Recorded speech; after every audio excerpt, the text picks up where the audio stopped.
I see Beth and Deb and Jenny. You could probably fill us in on what that's all about. And I'm pretty sure you wouldn't say it was a fun thing. It was when those labor pains kicked in.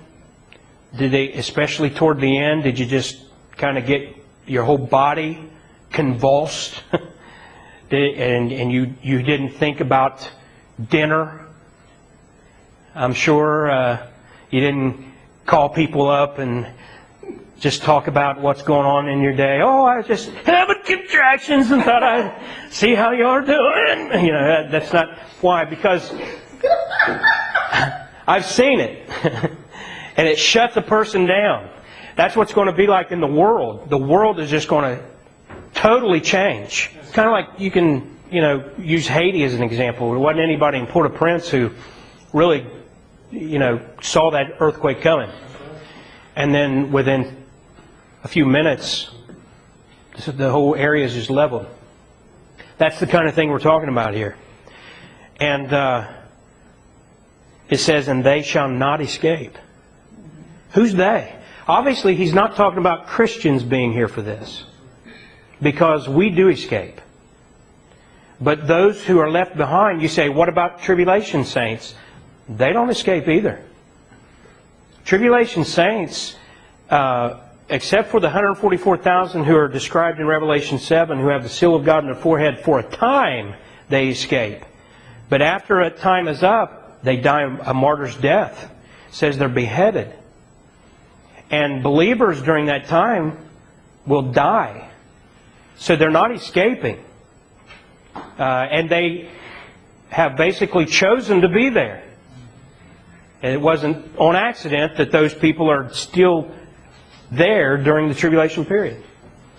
And so it says in verse 4, but ye, brethren, are not in darkness, that day should overtake you as a thief. Now, I don't want you to miss that. He just said that the day of the Lord will come as a thief. But he now says, but he's not talking about you as a Christian. It should not overtake you as a thief. Why? Verse 5, ye are all the children of light and the children of the day. We are not of the night nor of darkness. Therefore let us not sleep as do others, but let us watch and be sober. You see, Christians are supposed to know what's going on. There should be no Christian ignoramuses when it comes to world events and Bible prophecy and the Bible in general. We are to be children of light. We are to be children of the truth. We are to learn God's Word. We are to have our eyes open to the world around us and know what's going on. You can go back and read the many times that Jesus was confronted with the Pharisees and He rebuked them for not knowing the signs of the times. They didn't understand the time they lived in. He even referred them back to the book of Daniel, wherein if they had read Daniel and studied Daniel 9, they would have understood the exact day that the Messiah was to enter into Jerusalem. And Jesus rebuked them and said, because you don't know the day of your visitation. He said day. You don't know the day of your visitation. And it's spelled out in Daniel 9, and we've studied that in the past. There's a message on the internet where we go through that. Now, this idea of peace, the world is talking about peace. There's all this, United Nations exists for the idea of peace. But the problem with that is they want peace without the Prince of Peace. Mm-hmm. And peace without the Prince of Peace is counterfeit. So peace without God in the mix is rebellion. So when you watch the news and you see all this talk about world peace and everybody holding hands getting along, it may sound pretty. It may look nice, but it's rebellion. Why do people who profess to be Christians check their horoscopes? Because it looks just fun and nice and it's just all, They'll say, I don't believe in that stuff, but then they'll change their plans when they read it. Why do Christians go to psychics when a relative dies and goes to try to call up? Well, professing Christians do that. Trust me. And the reason they do is because the little woman or the little man who does it is real nice, and they're made to feel welcome. You know, most of these psychics, they just look like anybody else. And people go by the flesh. They look at the flesh, and they feel, and they say, "Oh, this is nice." Well, the woman of Dakota looked that way too, didn't she? That's right. But you know, that's what's going on. We've talked about this before with the whole Oprah thing. Oprah's a nice lady, very well spoken, very talented, very wealthy, and preaching a false gospel and leading people away from God. But it's nice, sounds good. A lot of women, they're all smiling. You ever seen the opening to those shows? I mean, it looks like the millennium, you know. It's like, and everybody's, "Oh, this is great." And then she has Eckhart Tolle on there, and he's telling everybody there's no real heaven or hell, no life or death. This is all just your imagination or whatever he says. And Oprah has him on her online or internet show, putting people into a trance and that sort of thing. But it's not. There's no horned devils, and they're not biting the heads off of bats and killing animals and that sort of thing, which people think that's the devil. Satan can appear as an angel of light.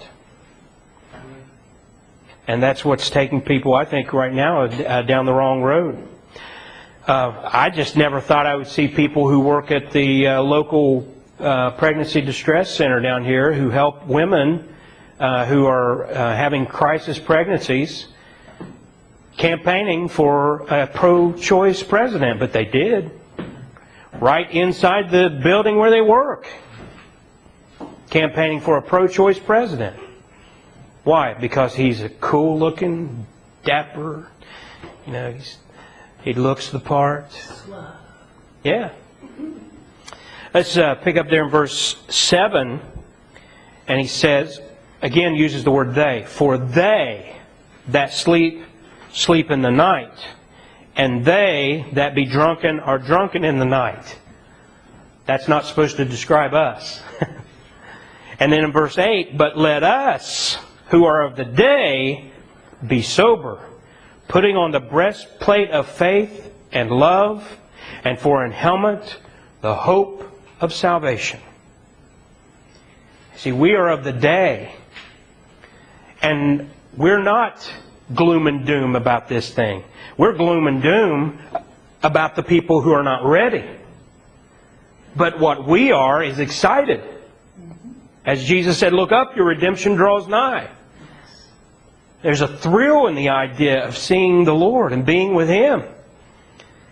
But the world, well, that explains when it says, they that be drunken are drunken in the night. That describes people who take drugs to numb themselves. They can't face life. They can't face what's going on in their lives. So they turn to legal and illegal drugs to numb their minds and to escape. Well, if we've talked about this fellow who shot the co-workers down to OSU. Mm-hmm. If you can't turn to God, where do you turn? And it sounds crazy probably to most of you to hear this, but if you can't turn to God and you're losing everything, violence makes perfect sense to those people. Sure. Where else are they going to turn? But we, children of the day, we can turn to God. Now, after giving us that encouraging statement, here he says something that I don't want you to miss in verse 9. Read that. I want you to read it with me.